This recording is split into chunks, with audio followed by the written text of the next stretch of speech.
তো তারপরেও আপনাদের রিকোয়েস্ট, দেখি আল্লাহ যদি কাউকে হেদায়েত দান করে।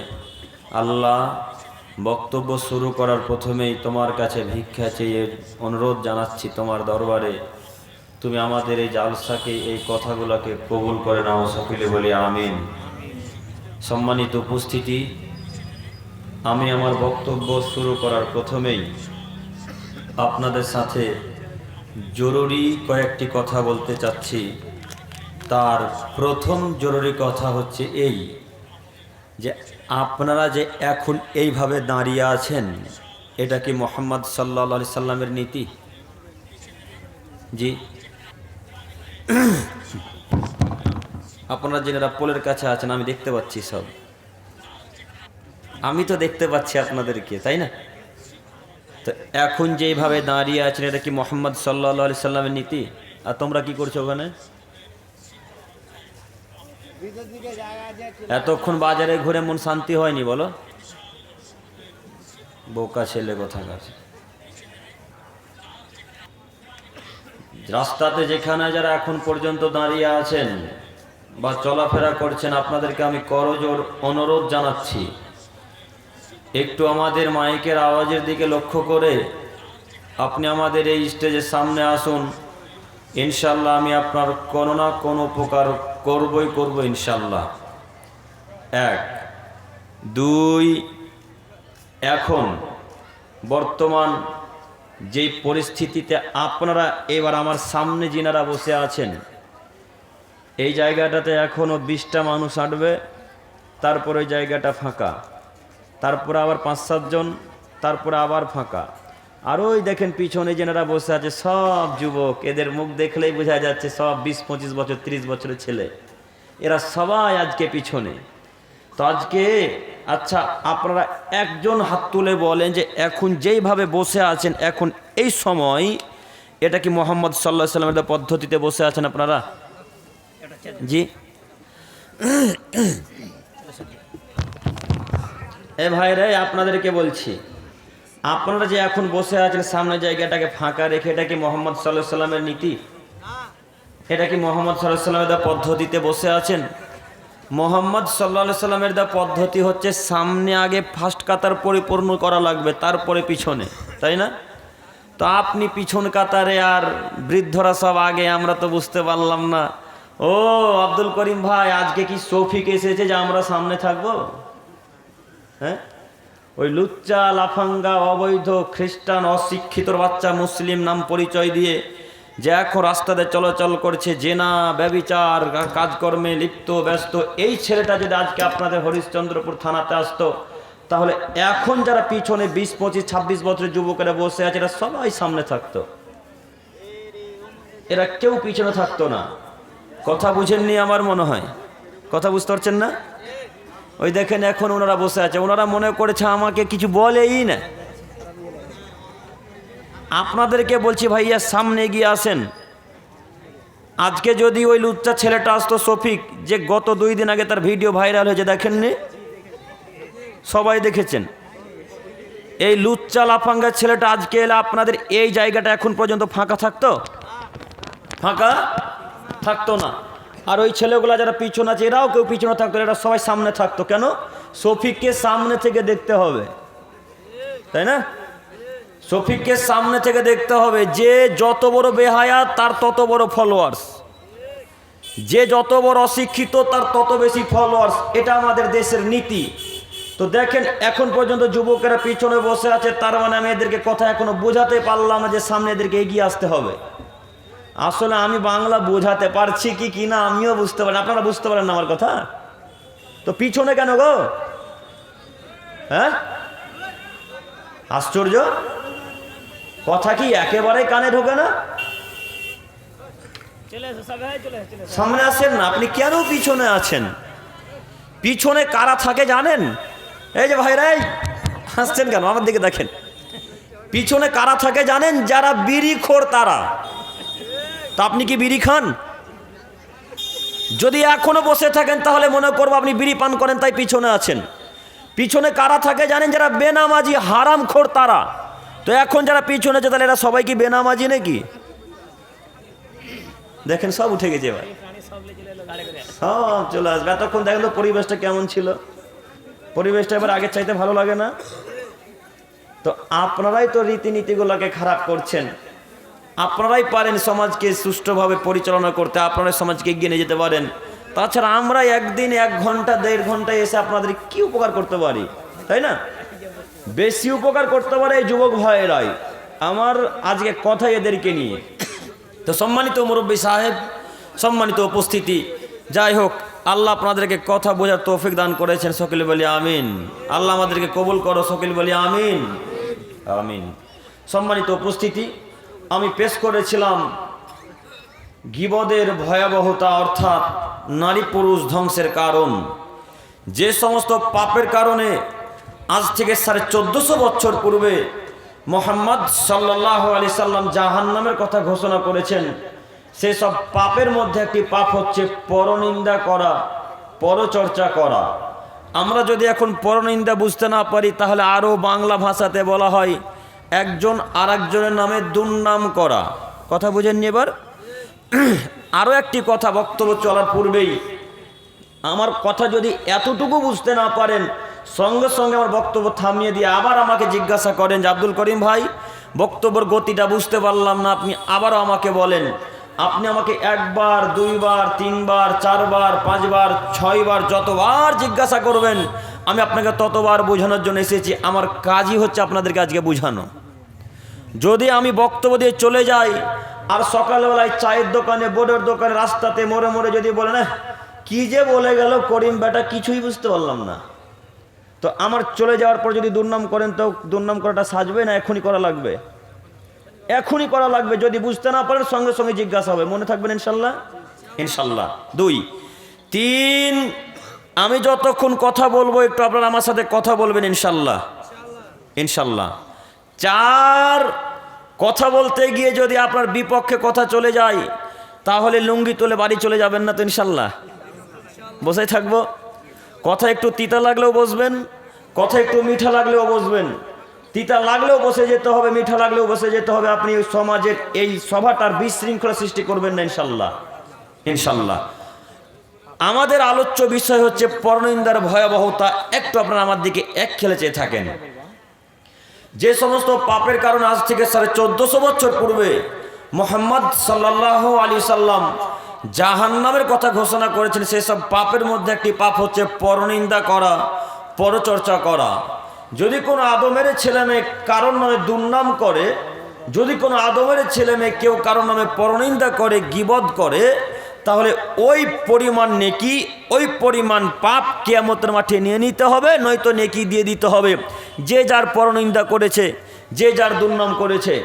এখন যদি আপনি আব্দুর রহমানের নামে দুর্নাম করেন, তো আব্দুর রহমানকে সালা বলে গালি দিয়েছিলেন, সালা বলে গালি দেওয়ার পরিবর্তে যদি আল্লাহ 10টা নেকি আপনার কাছ থেকে নিয়ে নেয়, তো এই সালা যে লোকটা বলেছে আব্দুর রহমানকে, কিয়ামতের মাঠে আল্লাহ তাআলা 10টা নেকি এখন কাকে দিয়ে দেবে? আব্দুর রহমানকে দিয়ে দেবে। আর আব্দুর রহমানও যদি সালা বলার পরিবর্তে আরও একটা অন্য ভাষায় গালি দেয়, তো এরও নেকি বাতিল, ওরও নেকি বাতিল। তাই আপনাকে আমি অনুরোধ করে প্রায় দিন বক্তব্যের মাঝে বলেছি, কেউ যদি সালা বলে গালি দেয় তো বহুনু বলে বাড়ি চলে আসিয়েন, কিয়ামতের মাঠে বাঁচার পথ আছে ইনশাল্লাহ। আর যদি আপনি তাকে গালি দিয়ে বসেন, তাহলে আপনিও ধ্বংস, আব্দুর রহমানও ধ্বংস। কথা বুঝে আসছে কি? অতএব যে পরনিন্দা করছে করতে দেন, যে গালি দিচ্ছে গালি খেয়ে থাকেন, চুপচাপ থাকেন, কিয়ামতের মাঠে বাঁচার পথ আছে ইনশাল্লাহ। সম্মানিত উপস্থিতি, আপনাকে আমি অনুরোধ করে বলতে চাচ্ছি, এই যে জিহুব্বা, একটু আপনারা আমার দিকে চেয়ে থাকেন। এই যে জিহুব্বা দেখছেন না, জিহুব্বা, মুখমণ্ডল, এই 2টি ঠোঁট আর জিহুব্বার এত ক্ষমতা, এই 2টি ঠোঁট আর জিহুব্বার এত ক্ষমতা, জিহুব্বার এত ক্ষমতা। আল্লাহ সুবহানাহু ওয়া তাআলা রাসূল সাল্লাল্লাহু আলাইহি ওয়াসাল্লাম বলছেন, জিহুব্বা দিয়ে যেমন মানুষ জান্নাতের সব থেকে উঁচু জায়গাতে পৌঁছে যেতে পারে, জিহুব্বা দিয়ে যেমন মানুষ জান্নাতের সব থেকে উঁচু জায়গাতে পৌঁছে যেতে পারে, ঠিক তেমনি এই জিহুব্বা দিয়ে মানুষ জাহান্নামের অতল গহ্বর গভীরে পৌঁছে যেতে পারে। তার নাম জিহুব্বা। জিহুব্বার যে কত পাওয়ার, জিহুব্বার যে কত শক্তি, জিহুব্বার যে কত ক্ষমতা আপনাকে আমি কি দিয়ে বুঝাবো, তার একটু আপনাকে জল প্রমাণ দিয়ে দেখাই, বুঝতে পারেন কি না।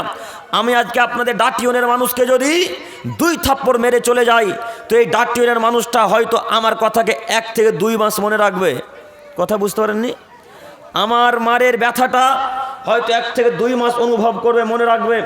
আর যদি আমি আপনাকে অকথ্য ভাষায় গালিগুলোজ করে যাই, তাহলে এই কথাটা, আব্দুল করিমের কথাটা কিয়ামত পর্যন্ত ডাটিয়নের মানুষ ব্রেনে রেখে দেবে। তার নাম জিহুব্বা। রাইফেলের গুলি যেই গতিতে যেতে না পারে, জিহুব্বার গতি তার থেকে বেশি গতিতে যেতে পারে। রাইফেলের গুলি যেই গতিতে যায়, তার থেকে লক্ষ কোটি গুণ বেশি গতিতে যায় জিহুব্বার কথা, মুখের কথা। অতএব আপনাকে আমি অনুরোধ জানাচ্ছি, নীতি পরিবর্তন করেন, জিহুব্বাকে নিয়ন্ত্রণ করেন। কিয়ামতের মাঠে বাঁচার পথ আছে। সম্মানিত মা ও বোন, আপনাকে আমি অনুরোধ জানাচ্ছি, নীতি পরিবর্তন করেন। 1999টা মহিলা জাহান্নামে যাবে। 1999টা মহিলা জাহান্নামে যাবে। 1999টা মহিলা জাহান্নামে যাবে। তার সব থেকে বড় কারণ চুগলামি করা, তার সব থেকে বড় কারণ একজন আরেকজন নামে পরনিন্দা করা। পুরুষেরা তো পরনিন্দা করেই, মহিলারা তার থেকে বেশি পরনিন্দা পরচর্চা করে। পুরুষেরাও দুর্নাম করে একজন আরেকজনের, কিন্তু সব থেকে যে বেশি পরনিন্দা পরচর্চা করে তারা কারা? মহিলা মানুষ। মহিলা মানুষ একজন আরেকজনের নামে যত তাড়াতাড়ি কথা পরিবর্তন করে দিতে পারে, পুরুষ মানুষ তত তাড়াতাড়ি কথা পরিবর্তন করতে পারে না। তার নাম নারী মানুষ। সম্মানিত মা ও বোন, আপনাকে আমি ছোট করতে আসিনি। সম্মানিত মা ও বোন, আপনাকে আমি খাটো করতে আসিনি, আপনাকে আমি অপমান করতে আসিনি। আমি আপনার ছেলের মতো, আমি আপনার ভাইয়ের মতো আপনাকে আমি অনুরোধ জানাচ্ছি, নীতি পরিবর্তন করেন। যে কোনো মূল্যে এই জিহুব্বাকে কন্ট্রোল করেন। একজন আরেকজন নামে পরনিন্দা পরচর্চা করা বন্ধ করেন। কে কোথায় কি করলো না করলো, এই মুখ দিয়ে মুখ কথা বলবেন না, মুখ বন্ধ রাখবেন। যতক্ষণ মুখ বন্ধ আছে ততক্ষণ পাপ থেকে বিরত থেকেছেন। যতক্ষণ মুখ বন্ধ আছে ততক্ষণ পাপ থেকে বিরত থেকেছেন। প্রমাণ, আবু হুরায়রা রাদিয়াল্লাহু তাআলা আনহু বলেন, রাসূল সাল্লাল্লাহু আলাইহি সাল্লাম বলেছেন, মান কানা ইউমিনু বিল্লাহি ওয়াল ইয়াউমিল আখির। এ আদমের ছেলে মেয়ে, তোমরা শোনো, তোমরা যারা আল্লাহকে এবং পরকালকে বিশ্বাস করো। মুহাম্মদ সাল্লাল্লাহু আলাইহি সাল্লাম এই বাক্য বলছেন, একটু মনোযোগ দিয়ে বক্তব্য শ্রবণ করেন। তিনি বলছেন, পৃথিবীর মানুষ, তোমরা যারা আল্লাহকে এবং পরকালকে অর্থাৎ কিয়ামতের মাঠকে বিশ্বাস করো, তোমাদেরকে বলছি, তোমরা শোনো, ফালিয়াকুল খৈরান আও লিয়াসমুত। যদি কথা বলতে হয় তো ভালো কথা বলো, যদি কথা বলতে হয় তো ভালো কথা বলো, নচেত মুখকে বন্ধ রাখো, কিয়ামতের মাঠে বাঁচার পথ আছে। যদি কথা বলতে জানেন তো সত্য কথা বলেন, ভালো কথা বলেন। আর যদি কথা বলতে না জানেন, মুখকে বন্ধ রাখেন, কিয়ামতের মাঠে বাঁচার পথ আছে। ও মুরব্বী সাহেব, আপনি তো চায়ের দোকানে আড্ডা পিটেন। ও যুবক ভাই, আপনি তো বোর্ডের দোকানে আড্ডা পিটেন। একটা লোক চায়ের দোকানে দাঁড়িয়ে আছে, তো একটা ছেলে ডান হাতে চায়ের কাপ ধরে আছে আর বাম হাতে সিগারেট ধরে আছে, যেন মনে হচ্ছে হিটলারের বেটা। খুব ক্যালি তার, এমন টাকার মালিক, যাকে দেখে মনে হচ্ছে যেন ফেসবুক কোম্পানি চাইতো ধনী ব্যক্তিও। কথা বোঝেননি মনে হয়? কথা বোঝা যাচ্ছে না? চায়ের দোকান লক্ষ্য করলে দেখা যায় এক হাতে সিগারেট আর এক হাতে চা। খুব ফ্যাশন স্টাইলিশ খাদ্য, স্টাইলিশ পান করছে, স্টাইল চায়না স্টাইলে চা পান করে এখনো। তো এই ছেলেটাকে কোনো একটা লোক বা যুবক মুরব্বী সাহেবেরা যারা সালাত আদায় করে, যারা দিন ধর্ম একটু বোঝে, তারা ওই ছেলেটাকে বলছে, আব্দুর রহমান, সিগারেট তো পান করতে হয় না এবং দাঁড়িয়ে চা পান করতে হয় না। এ কথা একটা শিক্ষিত ছেলে ওই অশিক্ষিতটাকে বলছে। তো চট করে একটা লোক চায়ের দোকান থেকে বেরিয়ে এসে বলছে, কে বলেছে দাঁড়িয়ে চা পান করতে হয় না? কে বলেছে সিগারেট পান করতে হয় না? আমরা তো হুজুরের মুখে শুনেছি সিগারেট পান করা মাকরুহ। কে বলেছে পান করতে হয় না? চট করে মুখে কথা বলে ফেললেন। আল্লাহ নবী যে আপনাকে বললেন, যদি কথা বলতে না পারেন তো মুখকে বন্ধ রাখতে হবে। বাণী কার? কথা বলেন, কথা বলেন, কার বাণী গো? মুহাম্মদ সাল্লাল্লাহু আলাইহি সাল্লামের। কথা বুঝেননি এখনো? আবার দেখেন, আল্লাহ নবী বললেন, ফালিয়াকুল খৈরান আও লিয়াসমুত। পৃথিবীর মানুষ, তোমরা যদি কথা বলতে পারো তো সত্য কথা বলো, ভালো কথা বলো। আর যদি কথা বলতে না পারো তো মুখকে বন্ধ রাখো, কিয়ামতের মাঠে বাঁচার পথ আছে। ও মুরব্বী সাহেব, যেই লোকটা চা পান করেছিল দাঁড়িয়ে দাঁড়িয়ে, এবং চায়ের বাম হাতে একটা সিগারেট ছিল বা ডান হাতে সিগারেট ছিল, এই যে লোকটা হারাম কাজকর্ম করছিল, তা আপনি চট করে এসে বলে ফেললেন কেন? কে বলেছে দাঁড়িয়ে পান করতে হয় না? কে বলেছে সিগারেট পান করতে হয় না? আমরা তো হুজুরের মুখে শুনেছি দাঁড়িয়েও পান করা যায় এবং সিগারেটও পান করা যায়। এ কথা আপনি বললেন কেন? আপনি তো মূর্খ মানুষ, মুখ খুললেন কেন? মুখ খুললেন কেন? আপনি তো দিন ধর্ম বুঝেন না, মুখ খুললেন কেন? আপনি জানেন না হাদিস? যদি কথা বলতে জানেন তো বলেন, নইলে মুখ বন্ধ রাখতে হবে। আপনি যে ছেলেটাকে বললেন যে দাঁড়িয়ে পান করতে হয়, আপনি ধর্ম বুঝেন? আপনি কোন নীতিতে বললেন দাঁড়িয়ে পান করতে হয়? দাঁড়িয়ে পান করার একটা নীতি আছে, সে ভিন্ন নীতি, সে ভিন্ন বিষয়। এই ছেলেটার কোনো পথই নেই, হাজারো বসার জায়গা, তারপর দাঁড়িয়ে পান করছে। আপনি কেন দাঁড়িয়ে বললেন যে চট করে বললেন দাঁড়িয়ে পান করতে হয়? কিসের জন্য বললেন? আপনি মুখ বন্ধ রাখলেন না কেন? মুখ বন্ধ রাখা আপনার জন্য উত্তম। মোহাম্মদ সাল্লাল্লাহু আলাইহি ওয়াসাল্লামের বাণী, আপনি মুখ বন্ধ রাখেন, কিয়ামতের মাঠে বাঁচার পথ আছে, বেঁচে যাবেন, জান্নাত যাবেন, এই কথা ঠিক। যখনই মুখ খুলেছেন, যদি মুখ খোলাই লাগে তাহলে হক কথা বলতে হবে, সত্য কথা বলতে হবে। ওই যে ছেলেটার হাতে সিগারেট ছিল, আপনি চট করে বললেন না, না বাবা ঠিকই তো বলছে গো, সিগারেট আসলে পান করতে হয় না, আপনি কেন পান করছেন? এ কথা আপনি বলতে পারতেন না? তো আপনি তার কথাকে পরিবর্তন করে দিয়ে যে ছেলেটা পান করছে তার দিক থেকে কথা বললেন কেন? ও আব্দুল করিম সাহেব, বুঝতে পারেননি? ওই লোকটাও যে বিড়ি খায়, তাই তো কথা একদিক থেকে বেরিয়েছে। কথা মিলল না মনে হয়? তাই তো কথা একদিক থেকে বেরিয়েছে। তো আপনাকে বলছে, আপনার যে হুজুর বলেছে মাকরু, ওই হুজুরকে আমাদের সামনে পেশ করেন না। আপনাকে শতদিন চ্যালেঞ্জমূলক বক্তব্য দিয়ে বলেছি, শতদিন বলেছি, আজকে নতুন কথা নয়, আজকে নতুন নয়। হরিশ্চন্দ্রপুর আবারও ডাকিও না, আজকে আপনাদেরকে বলছি, যেই হুজুর বলেছে মাকরুকে আমাদের সামনে পেশ করে এমন একটা আয়াত বা হাদিস বা নুসকা পেশ করতে বলেন যে এই ভিত্তিতে মাকরু বলেছে, এই ভিত্তিতে মাকরু চলছে, তাহলে আমরাও কালকে থেকে বিড়ি পান করবো ইনশাল্লাহ। কালকে থেকে আমারও পকেটে জর্দা পান থাকবে, একটা করে ভাত খাওয়ার পর, গোস্ত খাওয়ার পর খাবো, তাই না? তো আপনার হুজুর কেন বলেছে মাকরু আপনি জানেন না? হুজুর যে নিজে মসজিদে গোল দেয় গো, এই জন্য মাকরু বলেছে, আপনি জানেন না? কেন আপনি হুজুরের কথাতে গেলেন? হুজুর যে নিজে জর্দা পান খায়, হুজুরের দাঁত দেখতে পান না? দাঁত একবারে লাল টুকটুকা হয়ে আছে। হুজুর জর্দা পান খেয়ে খেয়ে খেয়ে খেয়ে দাঁতগুলোকে লাল করে দিয়েছে, বাদ করে দিয়েছে, আপনি জানেন না? হুজুর খায় পান করে, তাই তো তার জন্য বলেছে মাকরু। আর আপনি অশিক্ষিত মানুষ, তার কথা মেনে নিলেন। আপনি আরো আলেম ওলামা কেরামগণকে জানলেন না? কেন বললেন? মুখ বন্ধ রাখতে হতো, কেউ মোটামুটি বাঁচার পথ আছে। এখন ওই ছেলেটাকে খুঁজে বের করতে হবে, যে ছেলেটার পক্ষে কথা বলেছে, ওই ছেলেটাকে খুঁজে বের করে বলা লাগবে, ভাইয়া সেই দিন কথা আমি ভুল বলেছিলাম, আসলেই বিড়ি পান করা হারাম, এ বাক্য বলা লাগবে। এখন ওকে আপনি খুঁজেও পাবেন না। যতদিন ওই লোকটা বিড়ি পান করবে, ছেলেটা বিড়ি পান করবে, ওর যত পাপ হবে আপনারও ঠিক ততটাই পাপ হবে। কথাকে আমি বোঝাতে পারলাম? যার পক্ষ থেকে কথা বলেছেন ওই ছেলেটা এখন যদি 1 বছর বিড়ি পান করে, 1 বছর বিড়িতে যত পাপ হবে আপনারও ঠিক ততটাই পাপ হবে। তো মুখকে বন্ধ রাখা ভালো ছিল না? কেন মুখ খুললেন? কেন মুখ খুললেন? সম্মানিত মুরব্বী সাহেব, অনুরোধ করে রক্ষা করুন। আমি আপনার ছেলের মতো, আপনি অনুরোধ রক্ষা করুন। আসলেও যারা বিড়ি পান করে তাদের কিন্তু নেশা লাগে না। নেশা লাগে? নেশা তো লাগে না। যারা গুল দেয় 5 ওয়াক্ত সালাতের পূর্বে, তাদের নেশা লাগে? নেশা কিন্তু আসলে লাগে না। লাগে গো? কথা বলেন, একটু কথা বলেন। আসলে কিন্তু নেশা লাগে না। যারা একটা সিগারেট পান করে নেশা লাগে ভাই? নেশা লাগে না। তাহলে হালাল? হালাল নয়? এদিকে দেখেন, একটু দেখেন। এটা মনে করেন এখন মদের বোতল। কিসের বোতল? জায়গা নেই ভাই, আছে? দাঁড়িয়ে ভালো লাগছে তো দাঁড়িয়েই থাকেন। এটা কিসের বোতল? মদের। কথা বলেন। মদের বোতল। তো এটা মুখে না ঢিপি? ছিপি।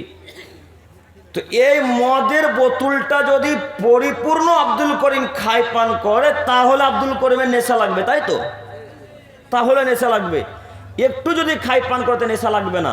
তার প্রমাণ দেখাচ্ছি আপনাকে, দেখেন। এই 1 ছিপি মদ আমি আব্দুল করিম বিন আমিনুল ইসলাম পান করলাম, নেশা লাগলো?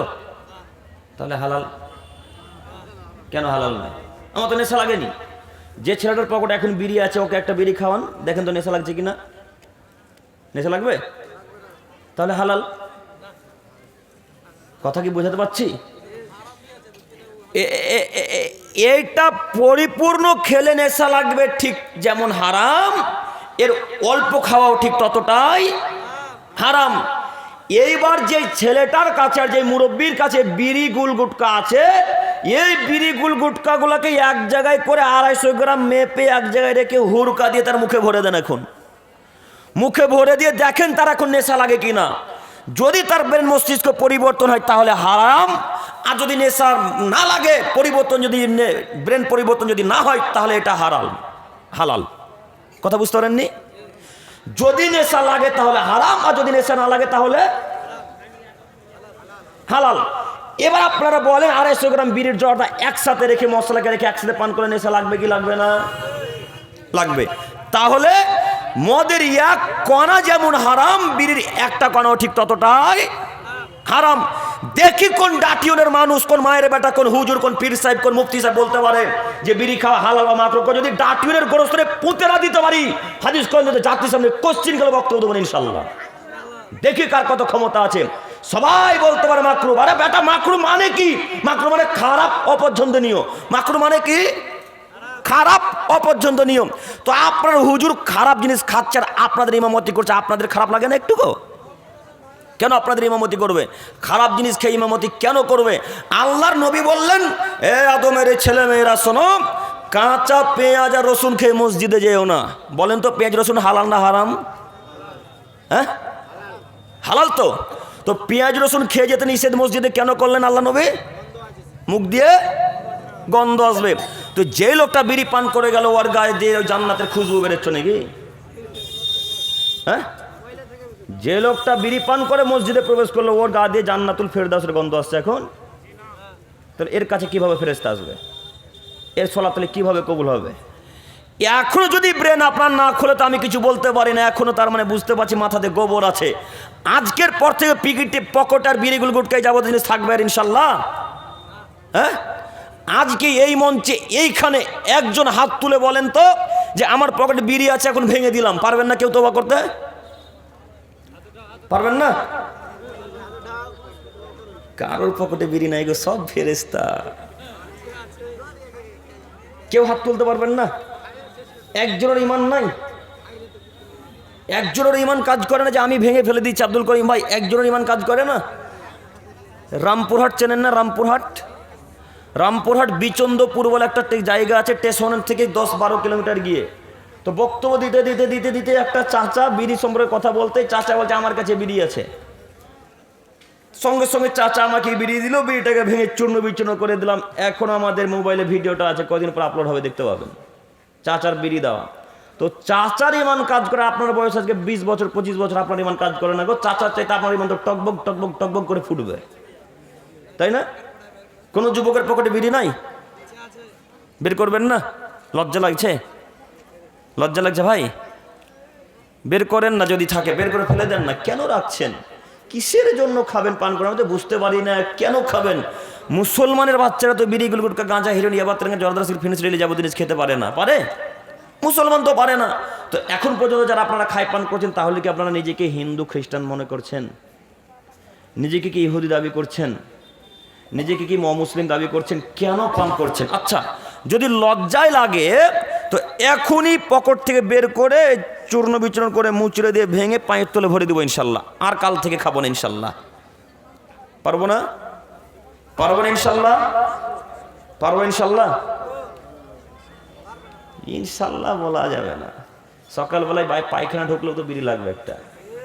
হ্যাঁ, কিভাবে ইনশাল্লাহ বলি?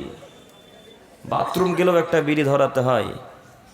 টেনশন হলে রাজমিস্ত্রি ভাইরা কাজ করতে করতে দেখছি সেন্টারিং খুলছে, তো মানে ক্লান্ত হয়ে গেছে। দেখুন ক্লান্ত তো এখন বিড়ি পান করবে এখন। হ্যাঁ, যারা মাঠে কাজ করছে তারাও ক্লান্ত হয়ে বিড়ি পান করে।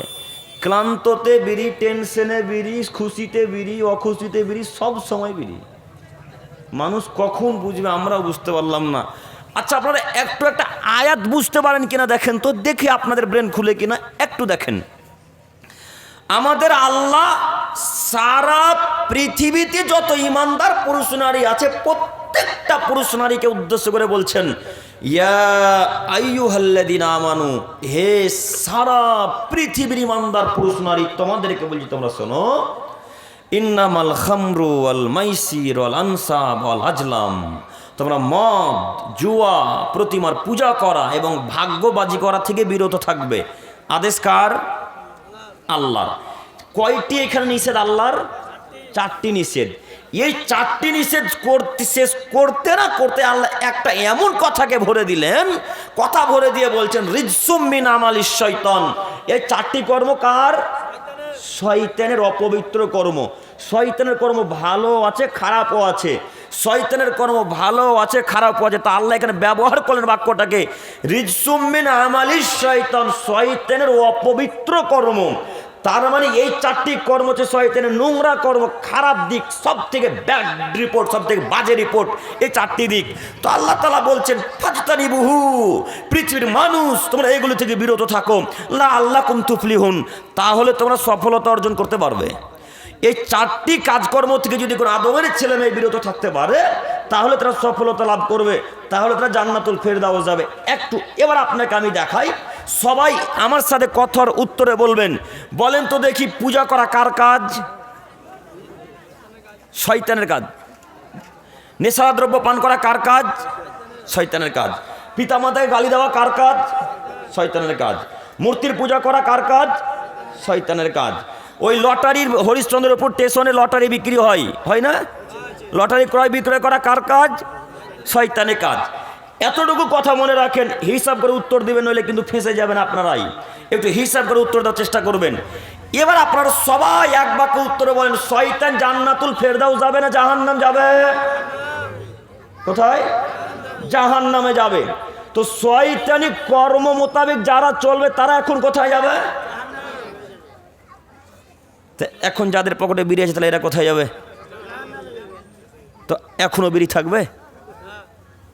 এখন যারা টিকিট ক্রয় বিক্রয় করে তাহলে এরা এখন কার কর্ম করলো? শয়তানের কর্ম। আর আল্লাহর নবী বলছেন মান তাসাব্বাবি কওমিন ফাহুয়া মিনহুম, পৃথিবীর মানুষ মনে রেখো, যে জাতিকে অনুকরণ করে চলবে তারা তার সাথে কিয়ামতের মাঠে থাকবে। যদি কেউ ইহুদিকে অনুসরণ করে তো ইহুদির সাথে থাকবে, যদি কেউ খ্রিস্টানকে অনুসরণ করে খ্রিস্টানের সাথে থাকবে, যদি কেউ নাসারাকে অনুসরণ করে নাসারার সাথে থাকবে, কেউ যদি শয়তানকে অনুসরণ করে শয়তানের সাথে থাকবে, কেউ যদি হিন্দুকে অনুসরণ করতে হিন্দুর সাথে থাকবে। যে যাকে অনুকরণ করে চলবে সে তার সাথে থাকবে। এখন যদি আপনার রীতি নীতি, চলা ফেরা, উঠা বসা, খাওয়া দাওয়া মোহাম্মদ সাল্লাল্লাহু আলাইহি সাল্লামের পদ্ধতিতে হয় তো আপনি মোহাম্মদ সাল্লাল্লাহু আলাইহি সাল্লামের সাথে কিয়ামতের মাঠে থাকবেন। আর যদি আপনার চলাফেরা, খাওয়া দাওয়া, উঠা বসা তার নীতিতে না হয় তো যার নীতিতে চলেছেন তার সাথে আপনি কিয়ামতের মাঠে থাকবেন। এবার আপনি চিন্তা ভাবনা করে দেখেন আপনি কার নীতিতে চলছেন, কার নীতিতে উঠছেন বসছেন। এবার আপনি ভাবুন, আপনার ছেলের মাথার দিকে আমরা যদি তাকাই তো দেখেছি আপনার ছেলেটা চুল কেটেছে নেইমার খ্রিস্টানের ওই ইহুদির নীতিতে, মেসির নীতিতে। আপনার ছেলে চুল কেটেছে, দেখেন মাথার দিকে, দেখেন না আমার দিকে তাকাচ্ছেন কেন? ছেলের দিকে তাকান। ছেলের মাথার টুপিটা মাফলারটা খুলে দেখেন, এখন তার চুলের একদিক আছে আর একদিক নাই। কথা মিলে না আমার? এই ছেলেটা এখন যদি চুলটা মোহাম্মদ সাল্লাল্লাহু আলাইহি সাল্লামের নীতিতে কাটে তো এর মাঠ কিয়ামতের মাঠে মোহাম্মদ সাল্লাল্লাহু আলাইহি সাল্লামের সাথেই থাকবে। আর যদি চুল কাটা ইহুদি খ্রিস্টান বৌদ্ধদের নীতিতে হয় তাহলে ওই ছেলেটার মাঠ কার সাথে এখন হবে? ইহুদি খ্রিস্টানের নীতিতে। এবার আপনি বলেন চুল কাটা নীতি কার? এইভাবে চুল কাটা নীতিটা কার? যদি মোহাম্মদের হয়তো আপনি চিন্তা ভাবনা করে থাকেন।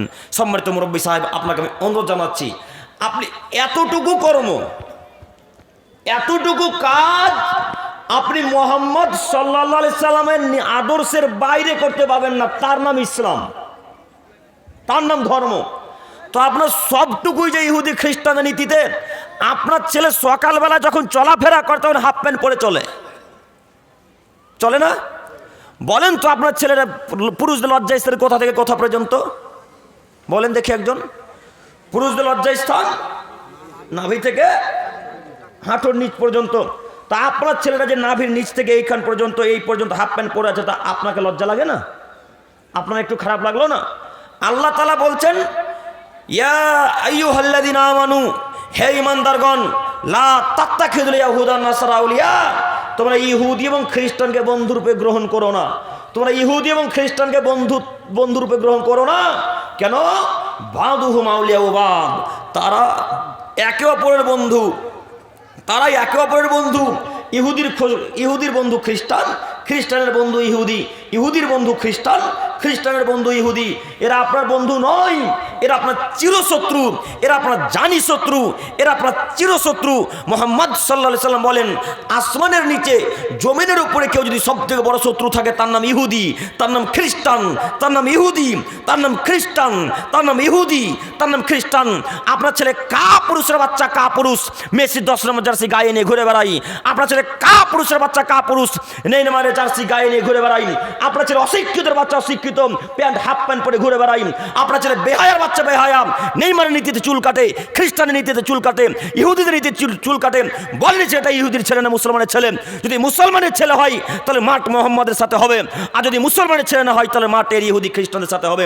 বলেন এই ছেলেটা হাফ প্যান্ট পড়েছে মোহাম্মদের নীতিতে না ইহুদি খ্রিস্টানদের নীতিতে? বলেন। আপনি বাপ এমনি পৃথিবীর বুকে বেঁচে আছেন, বাপ এমনি পৃথিবীর বুকে বেঁচে আছেন। বাপ মানে ক্ষমতা, বাপ মানে ক্ষমতা। আল্লাহ নবী বললেন ইয়া মাশারা শাবাব মান ইসতাতা মিনকুল বাত ফালিয়াতাজাওয়াজ। হে পৃথিবীর যুবকেরা, যদি ক্ষমতা হয় তো বিবাহ করিও, যদি ক্ষমতা না হয় তো বিবাহ করিও না। আপনি বিবাহ করলেন কেন? কেন বিবাহ করলেন? ছেলে মেয়ে বউ বাচ্চাকে কন্ট্রোল করার ক্ষমতা নেই, কেন বিবাহ করলেন? আপনার মেয়ে এখন তো বাজারে ঘোরে, কা পুরুষ আপনি? আপনার মেয়ে এখন বাজারে ঘুরে, লজ্জা লাগে না? একটু হায়া হয় না? জন্ম দিয়ে ছেড়ে দিয়েছেন, আর কোনো দায়িত্ব নেই। অশিক্ষিতের প্রমাণ দিচ্ছেন কেন আপনি? নিজেকে মানুষের পরিচয় দেন। বাপ মানে ক্ষমতা, চোখ যেদিকে করবে বউ বাচ্চা সেদিকে করবে, তার নাম ক্ষমতা। এখন রাত্রি প্রায় 11টা 12 বাজে, আপনার কোনো এখনো দোলনাতে দোলনা খাচ্ছে, এখন আপনার মেয়ে জাম্পিংয়ে জাম্পিং করে, এখন আপনার মেয়ে জিলাপি কেনে, এখন আপনার মেয়ে ঝুড়ি জিলাপি কেনে, বাদাম কেনে। ওটা আমার মেয়ে। জঙ্গিপুর থেকে আমি হরিশ্চন্দ্রপুর জেনা করতে নিয়ে এসেছি, ওটা আপনার মেয়ে। এই ডাটিয়নের কোনো পরিসরের নারী, এই ডাটিয়নের কোনো পরিবারের মেয়ে নিশ্চিত জেনা হয়েছে, অবশ্যই জেনা হয়েছে, অবধারিত জেনা হয়েছে। এমন কোন মায়ের বেটা হাত তুলে এখানে এখন বলুক যে আমার মেয়ে আজকে